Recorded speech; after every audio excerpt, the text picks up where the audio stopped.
And we are live with another YouTube video, or I should say, back with another YouTube video. Playing Star Wars right now, but want to talk about Extreme Rules. Well, there is a match happening at Extreme Rules. There's lots of matches happening at Extreme Rules, but it's not what I'm here to talk about. Um, blockers. No.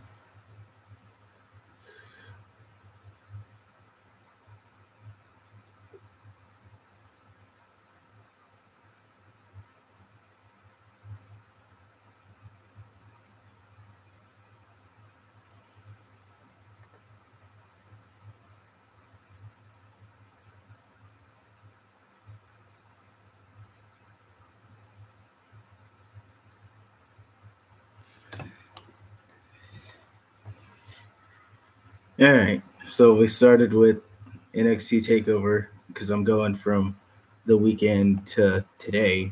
So that's Takeover, Money in the Bank, and then Raw. So first match was Oni Lurkin and Danny Burch versus the Undisputed Era in the current iteration of Roderick Strong and Kyle O'Reilly because Bobby Fish is injured. So Undisputed Era win. This match was pretty good back and forth. Oni and Burch, they're pretty good, pretty good.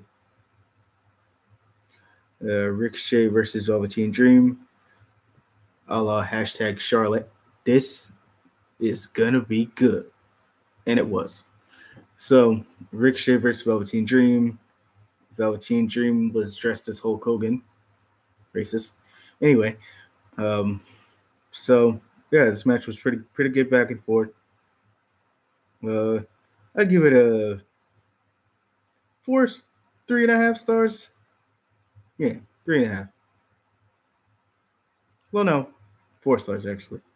Uh, Ricochet did Velveteen's move to try to beat him with it. Velveteen tried to do Ricochet's move, tried to beat him with it. Well, no, he didn't. He never did 630. If he did at 630, I would have remembered it. He did a Death Valley driver on the middle rope though. It was pretty cool. Then Ricochet hit that 630 splash for the win. Velveteen did go for the Purple Rainmaker and he did miss it. So then we get Nikki Cross versus Shayna Baszler. Shayna Baszler. Nikki Cross loses to Shayna, and this was pretty good. Nikki Cross was like no selling moves from Shayna basically because Nikki Cross's character is her not she's not supposed to be scared by Shayna, so she wasn't. So basically, when Shayna had her in the rear naked choke, Nikki Cross didn't tap out; she passed out. So yeah. Then we got Aleister Black versus Lars Sullivan. This was a good match, but Aleister Black like missed a black mass. Like he missed the first one, he hit the second one, and he hit the third one. The second one he hit on Lars Sullivan's chest, and then the next one, Lars Sullivan was on his knee, and then he hit him in the face with the black mass. So, but yeah, Aleister Black wins and retains the title. Then we get Tommaso and Gargano, or Tommaso versus Gargano. This was a pretty good back and forth. Just as good as their just as good as their other match, unsanctioned match. That's what it was. So Tommaso won, and Tommaso was like on a stretcher at one point because Johnny had put him through 2 tables, and they jumped off like one of those rotary cases onto 2 tables. And Tommaso was on a stretcher. And then Johnny kept attacking him, and then the security came out and tried to stop him. And then when Johnny was getting back in the ring, he got DDT'd by Tommaso onto the exposed wood because in the ring there's the canvas, there's the soft part, and then there's the wood planks under it. So that's what Johnny got DDT'd on. And then Tommaso wins the match after that DDT, pins him 1, 2, 3. So we get to Money in the Bank. The two Money in the Bank winners were Alexa Bliss and Braun Strowman. Alexa Bliss cashes in on Nia Jax and beats Nia for the title. And Ronda gets a DQ victory because Ronda was in that match too. So Ronda gets a DQ victory. Then Braun Strowman wins the briefcase and doesn't cash in because Brock Lesnar's not there. So we get Braun basically came out on Raw and said, "I'm cashing in whenever Brock Lesnar shows up." So basically, we get that, and it's like, why have a guy from Raw win it if we had to wait till SummerSlam for him to cash it in? Like, it didn't make any sense to me, but whatever. All right. So the rest of the card, pre-show, Legend Brothers beat Luke Gallows and Carl Anderson to retain their titles, which was obvious. Big Cass versus Daniel Bryan. Daniel Bryan wins. Big Cass loses, and now Big Cass got released by WWE. So they fired him. Kevin Owens trying to strategize with everybody, trying to talk everybody into, oh, we should take out Braun. Bobby versus Sammy. Bobby Lashley wins with a delayed vertical suplex. It's not a good finisher. Seth Rollins beats Elias. Seth Rollins rolls up Elias and grabs the tights, but Seth only did it because Elias did it first. And then on Raw the next night, Seth loses to Dolph Ziggler, and he gets rolled up and his tights get grabbed. So the way he retained it was the way he lost it. Money in the Bank women's match. I already said Alexa Bliss won.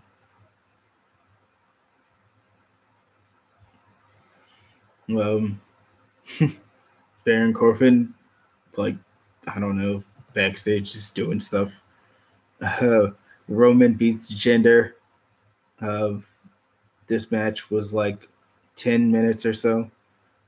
The crowd was chanting everything. CM Punk, NXT, this match sucks, yada yada. Carmella versus Asuka. Carmella retains because James Ellsworth returns and helps Carmella win, and Asuka gets distracted. So Asuka's protected in the loss because she gets a distraction finish. AJ versus Shinsuke. AJ wins and retains. He hit a phenomenal forearm on Shinsuke and put him through a table, so that was a good finish. The rest of the match was good too. Ronda and I already talked about. Ronda did look good in the match, though. Money in the Bank men's match I already talked about.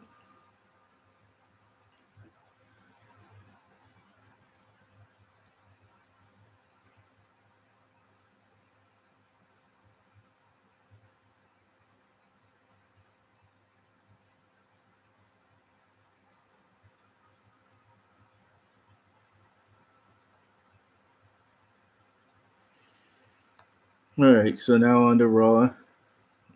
I've basically blown through this YouTube video already. It's like freaking 8 minutes long. Ronda, first Kurt comes out there and says, "Oh, Alexa Bliss demanded a celebration, so we're giving her one." Alexa Bliss comes out, basically runs down Nia Jax, runs down Ronda. Ronda comes out, basically beats up everybody because Alexa Bliss calls her a rookie, which she is. Like an overhyped rookie, which she's not. I don't know. She is a rookie, but she's just as hyped as you'd expect her to be. She's not overhyped. So Ronda basically beats up everybody, beats up Alexa.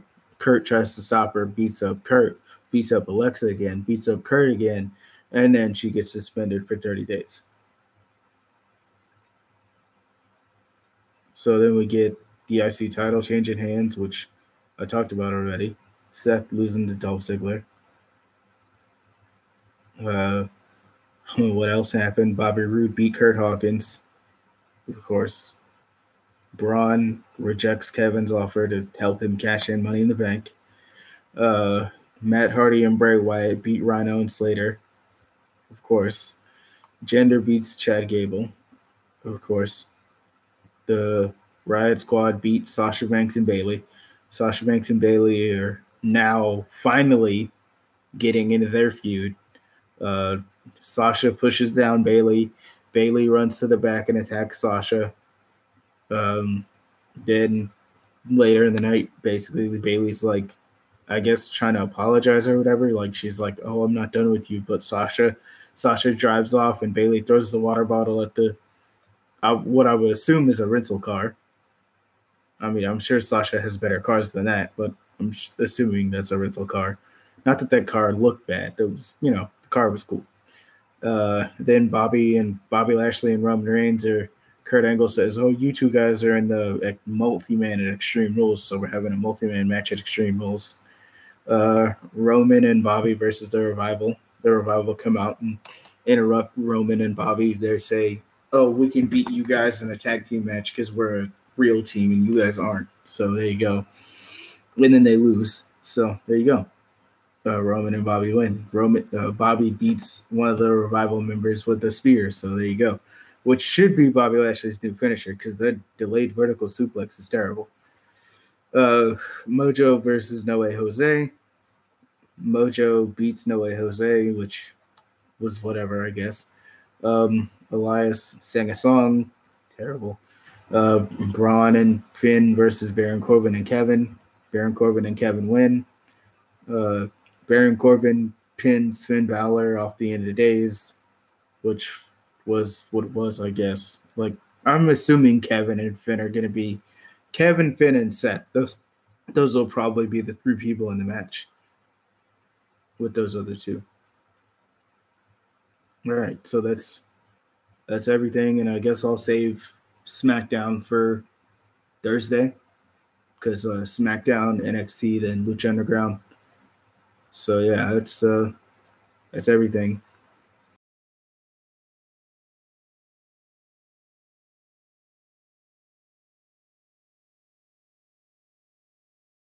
Hey guys.